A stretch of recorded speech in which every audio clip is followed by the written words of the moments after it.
The Kremlin has said that deliveries of U.S. long-range, Army tactical missile systems to Ukraine would not change the outcome of the war, but it would create more problems for Ukraine itself. The U.S. in recent weeks secretly shipped long-range missiles to Ukraine, which has so far used them twice. The missiles were used for the first time on the 17th of April against a Russian airfield in Crimea that was about 165 kilometers from the Ukrainian front lines. According to Kremlin spokesperson Dmitry Peskov, the U.S. is directly involved in this conflict and are following the path of increasing the operating range of the weapon systems they supply.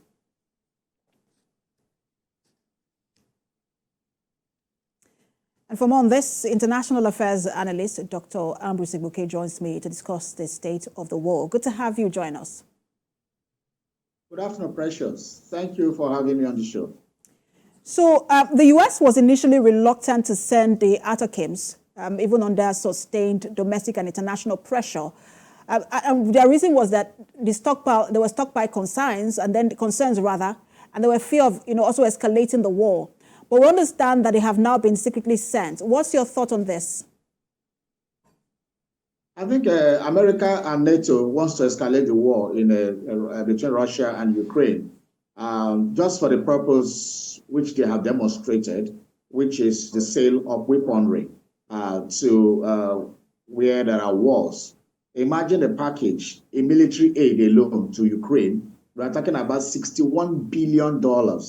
So what does $61 billion do? It comes from the American government, and then it is used to finance the manufacturers of these weapons. It is used to, sell American weapons. And these weapons are not sold on American soil to destroy America. They are being sent to another country, Ukraine.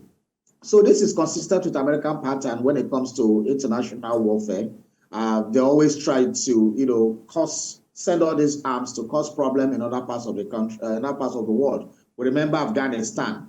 It was between Russia again and US for the soul of Afghanistan, which gave birth to the Taliban and all those stuff there. We remember also the Vietnam. We remember Iraq. We remember even currently Libya. We remember Yemen, Syria. We remember all those things. And these are the weapons that are being manufactured, so that they can have sales outlets.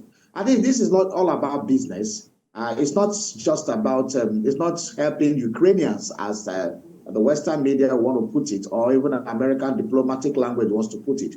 It's all about business. So to the Ukrainians, if you want to make your house a battlefield, if you want it to be used for all tests of war, if you want to anger your big brother neighbor, if you want to turn that area into that contiguous zone into war, then your country will be used at war. America has demonstrated that even the West has entire. Mr. Igboke, if I still have you there, let me just comment. Just a minute, Mr. Igboke. Dr. Igboke, if you look at all of the countries you just mentioned, let's contextualize them. Ukraine is a bit different in that it is a country that was invaded. It is not just the U.S. that is sending aid package. The UK has also sent about $500 million aid package. EU is working on sending something to Ukraine as well, and that has been the practice since the war started. Is this about making the country a war-torn country, or helping out a country that was invaded defend itself? Well, let's not forget that Europe and America, the members, those you have just mentioned are members of NATO. I will also remember that England and France are cousins. So anything that France does, of course, America and France are together always. France and England are neighbors, are cousins. So anything France and England do, they are always in tandem, and they're bringing America. So remember, all these people are NATO nations. And let's remember the root cause of this war. Where they had some agreements after the fall of USSR, the Soviet Union, in 1991.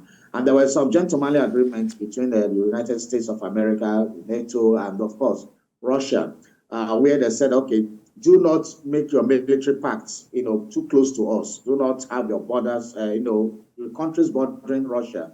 Do not bring your, military alliance with them. Don't let them join. And that was a gentleman agreement. And then so one or two other countries have joined earlier. And then they now come close to Ukraine. So they are trying to encircle Russia. And that's what Russia does not want. This is about military warfare. This is about diplomacy. No country wants, no superpower wants another superpower in its next door neighbor. And that's what Russia doesn't want. United States doesn't want that too. When Russia tried to establish a missile base in Cuba, America went there in 1968 and bombed the hell out of that place. And today, America annexed part of that place, where they call it Guantanamo Bay now. So no country agrees to that. So United States cannot be doing what it will not also tolerate.